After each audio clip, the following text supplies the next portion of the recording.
Dan ini pula, 3 lelaki maut selepas kenderaan pacuan 4 roda dinaiki terbabit ke Malangan dengan trailer muatan sawit di Lahad Datu, Sabah malam semalam.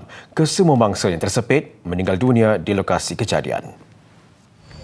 Nahas berlaku sekitar jam 8 malam semalam di Batu 16, Jalan Lahad Datu Sandakan, kira-kira 30 km dari Bandar Lahad Datu. 3 mangsa lelaki ditemukan tersepit dalam kenderaan, berjaya dikeluarkan pasukan bomba. Mangsa yang maut dikenal pasti sebagai pemandu Muhammad Azizi 28 tahun dan 2 penumpang Muhammad Zulkhairi Ismail 29 tahun serta Muhammad Rasman Ahmad Kecil 28 tahun. Pemandu trailer berusia 61 tahun mengalami kecederaan dan dihantar ke hospital untuk menerima rawatan. Mayat kesemua mangsa diserahkan kepada pihak polis untuk tindakan lanjut.